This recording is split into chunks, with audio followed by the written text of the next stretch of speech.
But what exactly is a humanist? Well, in a nutshell, humanists think that every human should be given the freedom and opportunity to live their life to the fullest, whilst respecting and protecting the rights of everyone else and the planet. Humanists are non-religious. They don't believe in gods or an afterlife. Humanists are secular. They don't think that religion and things like politics or education should mix. Humanists are rational. They understand the world through science and rational argument. Humanists are socially responsible. They believe that we all have a social responsibility to each other and the planet. Humanism is an approach to life that's always existed. Nobody invented humanism. It doesn't have a founder or a central figure. It doesn't have a set of prescribed rules or beliefs. It's a movement, not a creed. Humanism is about creating a world that fosters the fullest possible development for every human being. So why do so many people gather together under the banner of humanism? Many voices together achieve more. And humanist groups have led and supported many different campaigns over the years, winning victories and making changes for the better in Scotland and across the globe. By supporting humanist organisations, we can make changes locally, nationally and globally. Good morning or good afternoon, Year 1, and welcome to our remote RE day. I hope you're doing really well at home. We really miss you. We're going to be learning all about humanism today. And with me, we're going to be looking at humanism and how they care for the world and each other.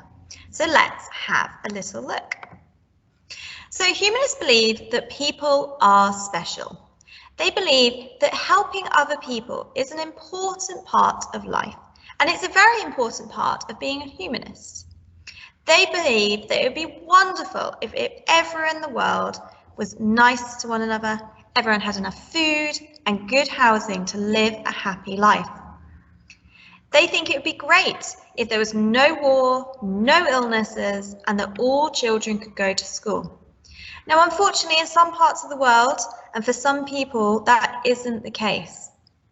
So they think that they should do everything in their power to try and help that to be the case. Okay, so they believe that even though the world's not like that, and there are people who are poor, that don't have enough food, get sick, and some children in the world that don't get any school, they think it's their job to try and help make the world a better place by trying to help those who are less fortunate than them. So one of the ways they think that they can help others is by giving their time or their money to help those that don't have those things. So if they have enough money to live on, and there's people that don't, they like to try and help them by either giving money or time through charities to help other people, to get them into a better situation in life. They believe that actually helping others makes you feel a little bit good about yourself, and it gives you an inner richness. They believe it's very important to help other people and to try and make the world a better place for everybody. The world may be a good place for some, but they think the world should be a good place for everyone. So I want you to have a little think. Is there ever something that you've done that helps someone else? If I'm thinking about something that I did to help someone else, recently, I remember helping someone cross the street who was struggling. I've given to charity. I've given some of my old clothes. So I want you to think, have you ever done something to help someone else? It may be really small, or it may be really big, or maybe you and your family did something. What did you do to help somebody else? And how did it make you feel? Did it make you feel really good? I know when I helped someone, it made me feel really good about what I'd done. Because helping someone is a choice. We choose to help other people. So I want you to have a little think. You're going to put me on pause, and I want you to have a think. And if there's someone at home that you can tell, you can talk to them. Ask them if they've ever done anything to help someone else and what they did. Putting me on pause.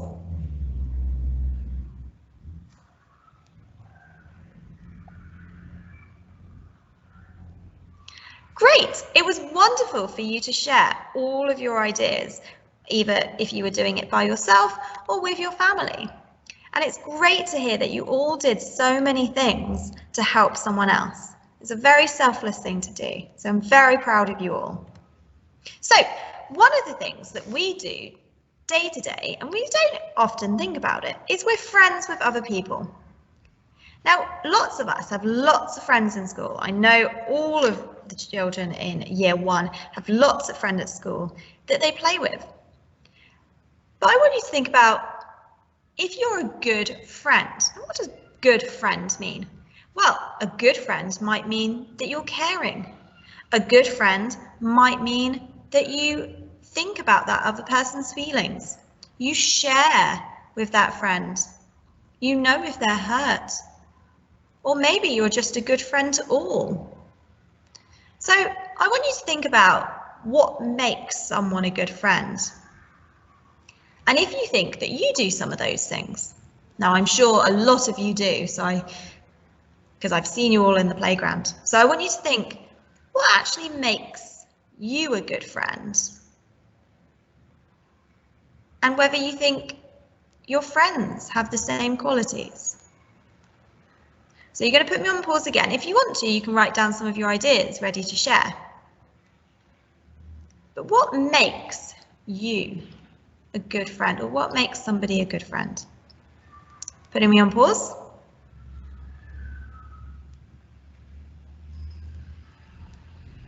Okay, well, let's see if we came up with some of the same things. So I said, being a good friend means that you share with that friend. You listen to them when they're talking, when they're sharing things with you, when you're playing games. You're thoughtful. Being a good friend means being honest with that friend, being truthful, being able to tell them things about yourself, being helpful if that person is hurt or scared. And I think another good quality of being a good friend is to make other people happy. I know if my friend was feeling sad, I'd want to make sure that they stopped feeling sad. I'd want to make sure that they were happy again. Being a good friend helps you grow as a person. It means that you're a responsible citizen, which is a person who is part of the community. If you're a good friend, it means you're caring towards others. Now, you may only have a few friends, you may have lots of friends. It doesn't matter how many friends you are, to be a good friend, you have to have some of these qualities. And I know lots of you in year 1, I'd say, in fact, all of you in year 1 are very good friends to everybody, because you are all very caring. So humanists believe that being caring is a very good quality to have, and it helps make the world a better place. If you care for others and they care for you, we're looking after ourselves and each other, and in turn, the world. So humanists not only think about caring for the people of the world, but they think about caring for our actual world as well. They believe that our world is special, that nature is natural, and we're a part of that. And it's our job to look after the planet. Now, nature does things without any of our input. Our planet is an amazing place. From the rainforest to the desert to the Arctic, the world has been here a long time, longer than we have. And it's got along without any magic or any help from anyone else. But as being part of the world, as humans, we've got to look after it. We've got to make sure that we're doing our bit to make sure that the Earth is still there for people in the future, that we're caring for our planet, that we're being considerate. Humanists believe that it's our responsibility to look after the world and the animals on the planet. From making sure that we're not using too much water, to making sure we're recycling, to helping those in need. So, one of the ways that humanists believe that we can care for our world is to use what we've already learned to help us. History and science tell us about the world that we live in. Science tells us all about how our world works. And history tells us what we've already done. We can learn from our mistakes and make the world better. We know what is good for our planet and what is not. And we can use those things to make sure that we're doing the right thing. We can use science to help protect the planet. If we know that the ocean levels are rising, we can use science to try and work out how to stop that, to make sure that our planet is still being looked after.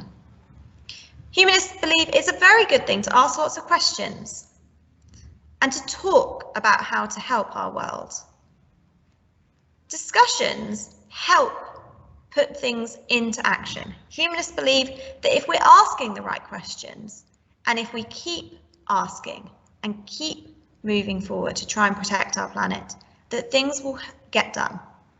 So humanists believe that talking and discussing is the way forward.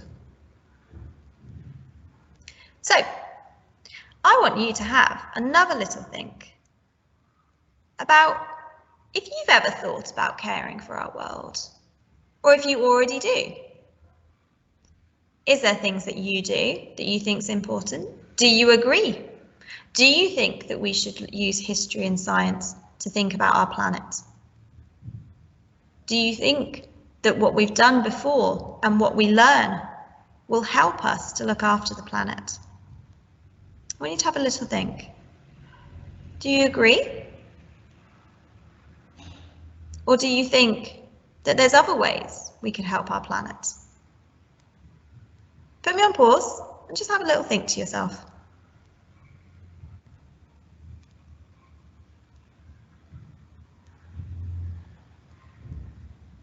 Wonderful. It's great that we've all had a little think about how there's different ways to care for our planet. And it's lovely to hear if you agree or disagree about whether history and science actually help us think about the world around us. So I want to share with you a little story that actually has lots of different ways that we can help our planet.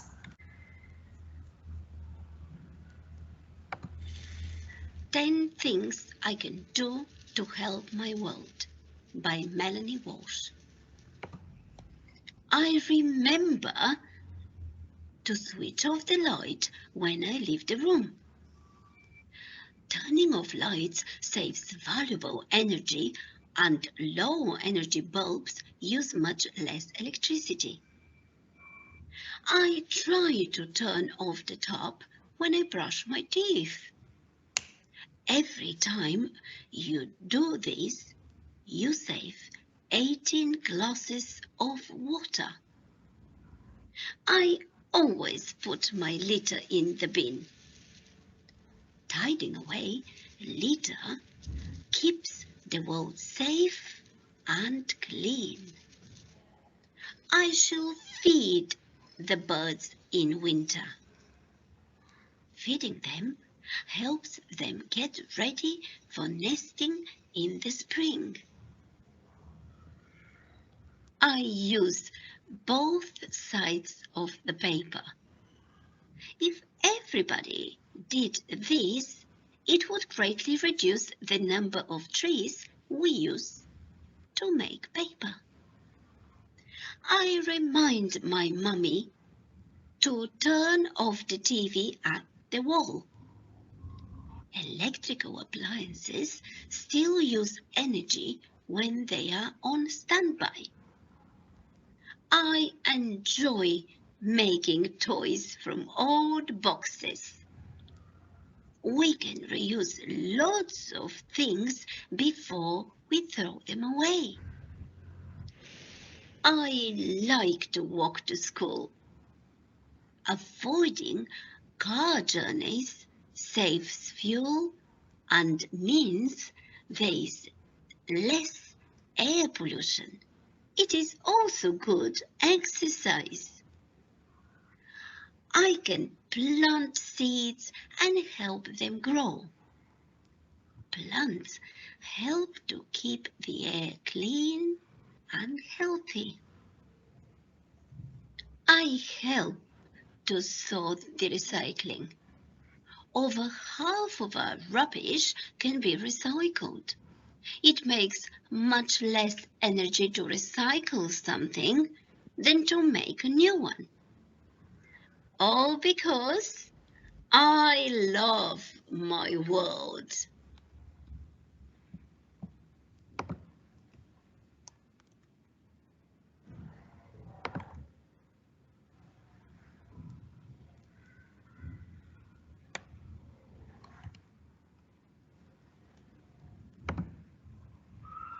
Fantastic. So we've learned lots of different ways in which we can help others and care for our world.